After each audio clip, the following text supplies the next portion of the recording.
de Dunwich. Capítulo 6. O horror de Dunwich chegou mesmo entre o dia 1º de agosto, comemoração da festa da colheita, e o equinócio de 1928, e o Dr. Armitage estava entre aqueles que testemunharam seu monstruoso prólogo. Nesse interim, ele ouvira sobre a grotesca viagem de Whately a Cambridge e sobre seus esforços desvairados para tomar emprestado ou copiar o que necessitava do Necronomicon na biblioteca Widener. Tais esforços foram em vão, já que Armitage havia sido muito perspicaz ao deixar de sobreaviso todos os bibliotecários a cargo do temível volume. Wilbur ficou extremamente nervoso em Cambridge. Estava ansioso para ter o livro e, contudo, quase igualmente ansioso para voltar para casa de novo, como se temesse as consequências de se ausentar por muito tempo. No princípio de agosto, manifestou-se o resultado já meio que esperado, e nas primeiras horas do dia 3, o Dr. Armitage foi acordado repentinamente pelos selvagens e furiosos latidos do feroz cão de guarda do campus universitário. Profundos e terríveis, os rosnados e latidos, semelhantes aos de um cão raivoso, continuaram sempre em volume ascendente, mas com pausas terrivelmente significativas.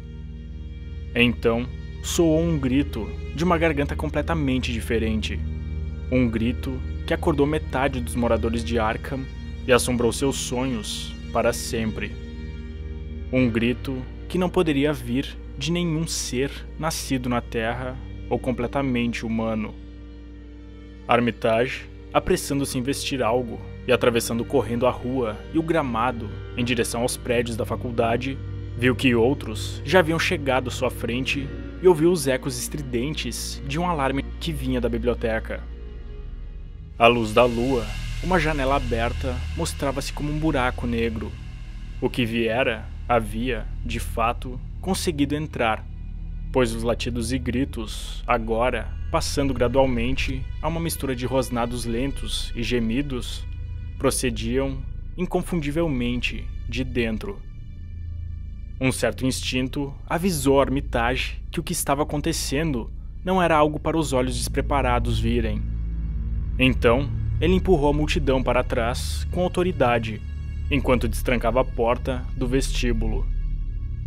Entre os demais, viu o professor Warren Rice e o Dr. Francis Morgan, para quem havia contado algumas de suas suposições e desconfianças, e acenou para que o acompanhassem. Os sons interiores, exceto pelo ganido contínuo e vigilante do cão de guarda, haviam quase que desaparecido nesse momento.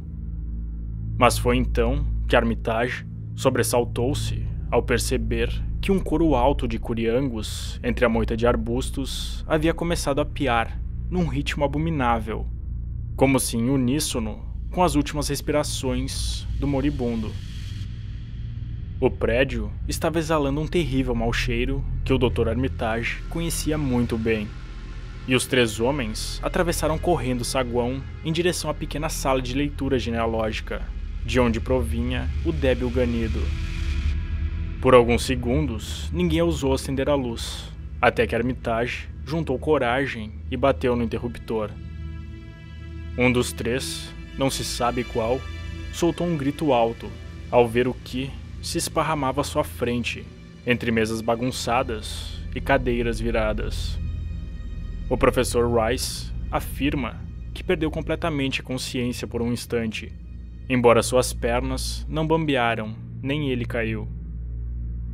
Aquela coisa que se encontrava meio caída de lado, numa poça fétida de cor amarelo esverdeado e de uma substância preta viscosa, e de quem o cão havia rasgado toda a roupa e uns pedaços da pele, tinha quase 3 metros de altura.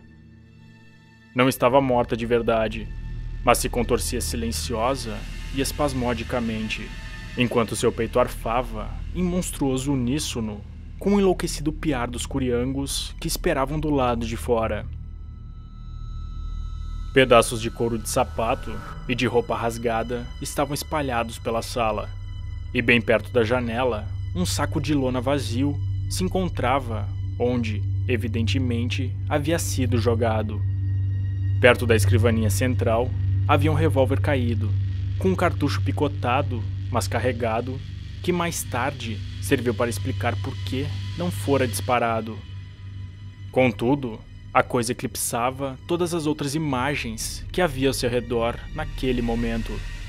Seria banal e não muito preciso dizer que nenhuma caneta humana poderia descrevê-la, mas podemos dizer com propriedade que não poderia ser vividamente visualizada por qualquer um cujas ideias de aspecto e contorno são vinculadas demais às formas de vida comuns desse planeta e das 3 dimensões conhecidas.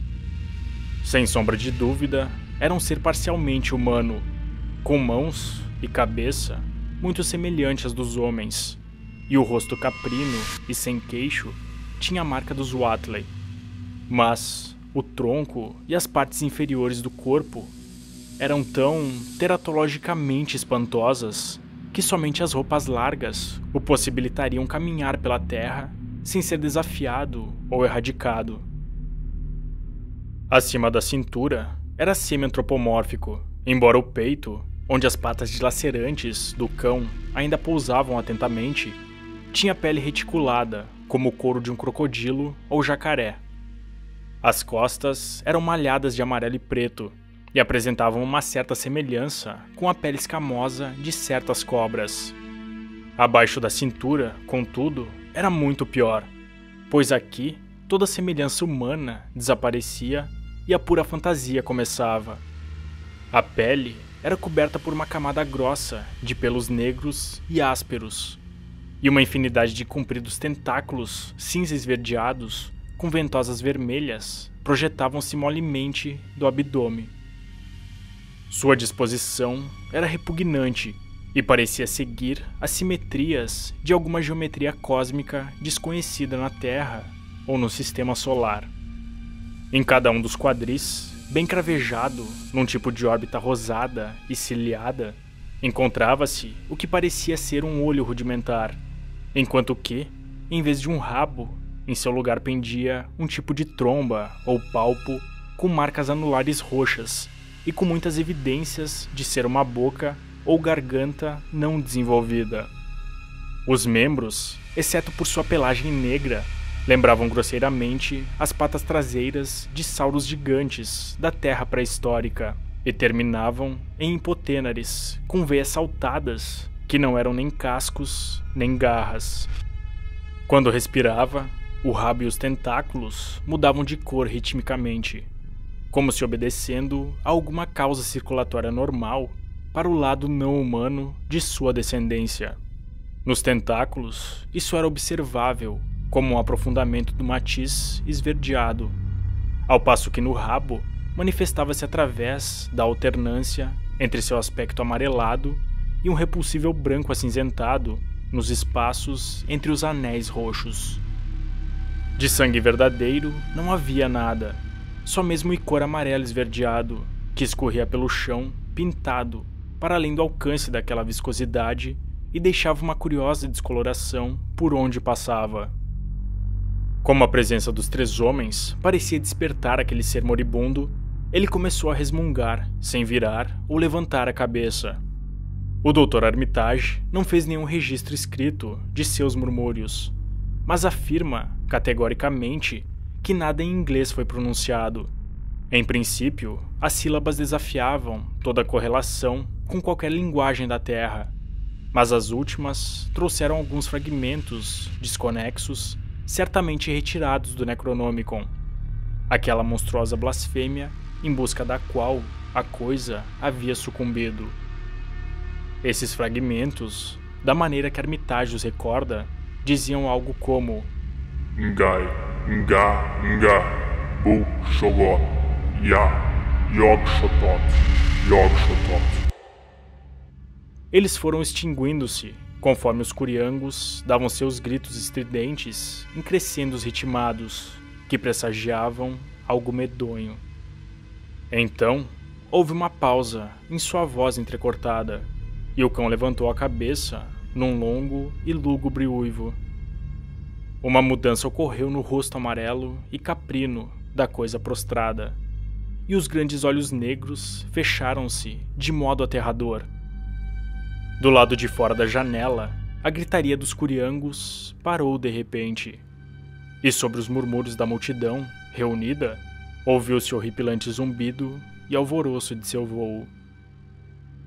Tendo a lua como fundo, vastos bandos de plúmios observadores alçaram vôo e sumiram de vista, agitados com a presa que haviam encontrado. De repente, o cão moveu-se de modo abrupto, deu um latido assustado e saltou para fora da janela pela qual havia entrado. Um brado saiu da multidão, e o Dr. Armitage gritou para os homens do lado de fora que ninguém poderia entrar até que a polícia ou o legista chegassem.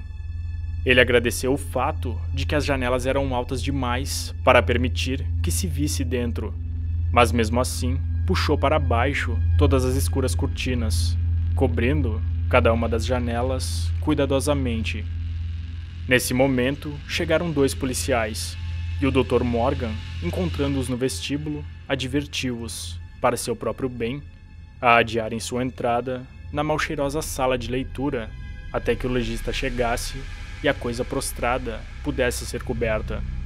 Enquanto isso, mudanças assustadoras estavam acontecendo no chão. Não é necessário descrever o tipo e grau de encolhimento e desintegração que ocorria ante os olhos do Dr. Armitage e do Professor Heiss. Mas se pode dizer que, com exceção da aparência externa do rosto e das mãos, o elemento realmente humano em Wilbur Whately devia ser muito pequeno. Quando o legista chegou, só restava uma massa viscosa, esbranquiçada, sobre o chão de madeira todo pintado, e o medonho odor havia quase que desaparecido. Aparentemente, Whately não tinha crânio ou esqueleto ósseo, pelo menos numa forma definida e concebível. De algum modo, saíra a seu pai desconhecido.